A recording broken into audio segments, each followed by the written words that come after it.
There is a reason why some individuals stop talking during fights, why others chuckle when things go wrong, and why someone could freeze when they see danger. It's not by chance, it's not a flaw, it's trauma. And how you deal with it by shutting down, fighting back, or coping is not a flaw. Your brain set this up as a way to stay alive a long time ago, probably without asking you first. We're going deep today. No sugarcoating, no extra stuff. Just the straight truth of how people react to trauma with explanations. All of them. In a way that makes you pause and think, wait, that's me. Or maybe that explains everything about them. Stay with me. Number 1. Fight. The warrior's protection. Let's begin with the one that people talk about the most. Fight. This is the most common reaction to trauma. It looks like fury, anger, defensiveness, and sometimes rage. But underneath all of that, there is a genuine fear of being helpless again. People that have the fight reaction typically say things such, "I'm not going to let anyone walk all over me again." Or, "I have to be strong. I lose if I don't protect myself." It's not only about hitting things or yelling, it's about having power.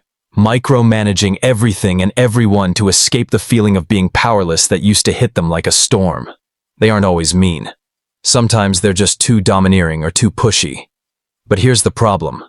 When you're in fight mode for a long time, love can start to feel like a threat. Vulnerability turns into a battlefield. And after a while, you forget what tranquility feels like. 2. Flight. The person who can get away.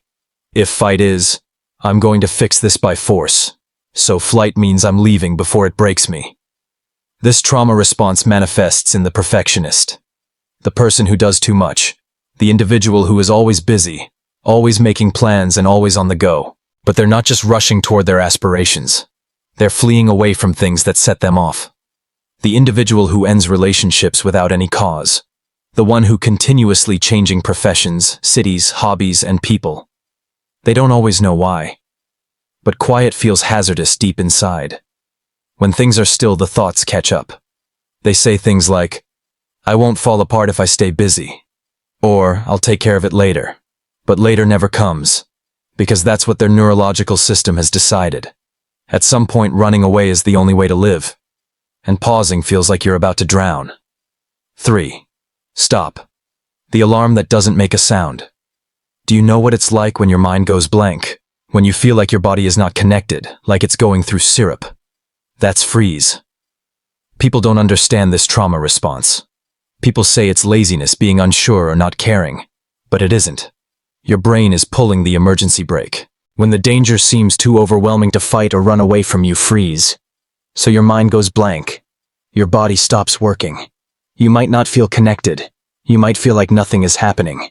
You might not say anything even if you're screaming inside. They say things like, "I don't know what's wrong with me. I just stopped." And the hardest part? Your body doesn't get the message that the threat is gone. You can't move. Not lazy, not unmotivated. Just stuck in survival mode that never shut off. 4. Fawn. The curse of pleasing people. Then there's the one that hardly anyone talks about, but almost everyone has seen. Fawn. This is the most courteous way to react to trauma. The most helpful. The least visible. Fawning is when you start to change who you are to avoid problems. You copy what other people do. When you say yes, you mean no. You say you're sorry for being here, not because you want to. But you learned that the best way to stay safe was to make people happy. You learned early on, they won't hurt me if I'm easy to get along with. They might love me if I give them what they want. People who have the fawn response typically don't know who they are anymore. Their identity is hidden under masks. What are their limits? Very thin. And deep down, they're scared that if they stop being kind, others will stop wanting them. 5. Send. The peaceful acceptance. People often mix this one up with freeze, but it's not the same. Submit means you've been through the same situation, the same hurt, again and again. And now you've given up. It's not just turning off. It's normal to feel pain. Putting up with the bad treatment, the mess, the poisonousness. Not because you agree with it, but it feels pointless to fight back. They say things like, "This is how life is. Why resist it? It won't change."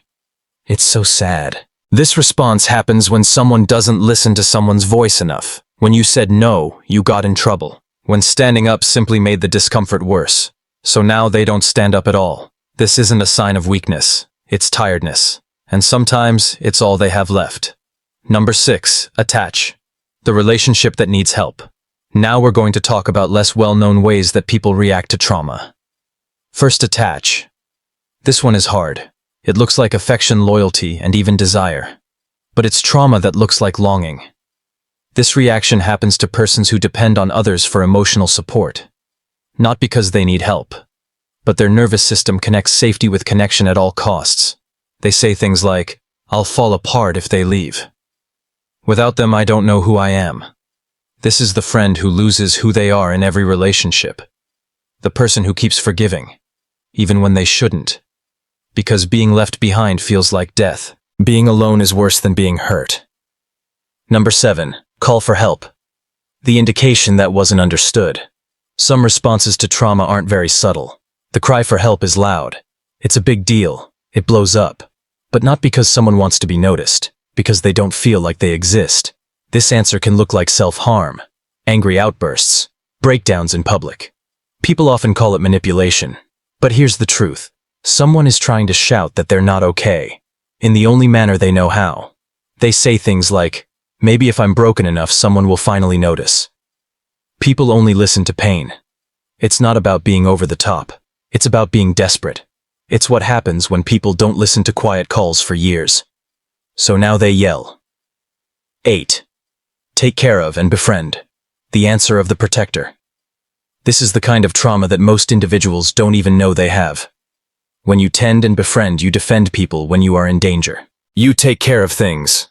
The person who mediates. The person who keeps the peace. You feel safe only when you know that others are safe.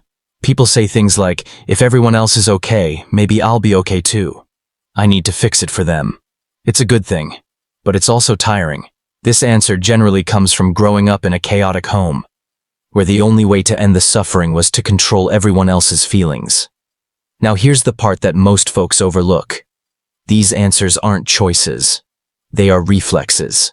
You didn't sit down and say, "Today I'm going to freeze," or "I'll figure out how to live through this." Your body made the decision for you. It changed. It handled it. It sought to keep you safe, even if it left marks. And certainly your trauma responses helped you stay alive. But the truth is hard. The things that kept you safe. Maybe the same things that are keeping you stuck now. Take a moment to think about that. You are not broken. You're still wired to be afraid of something that isn't there anymore. Recognizing the response is part of healing. Giving it a name, seeing it happen, and finding out that you have a choice now. You don't have to run or fight or get smaller. You get to talk back instead of responding. So I have a question for you, and I want you to really answer this in the comments. Which of these answers do you think fits you best? Not the one you think you should have. The one that is real, uncooked, truthful. That's where healing begins, with the truth. And if this hit close to home, if you could relate to any of this, then like this video, sign up, and hit the bell to get notifications so you don't miss what's next. This channel isn't about acting like everything is fine. It's about knowing who you are without being embarrassed. If you haven't seen my latest video yet, 8 things about people who weep themselves to sleep that you might not know, go look at it. It has a lot to do with what we talked about here, especially if you can relate to the freeze, fawn, or add responses.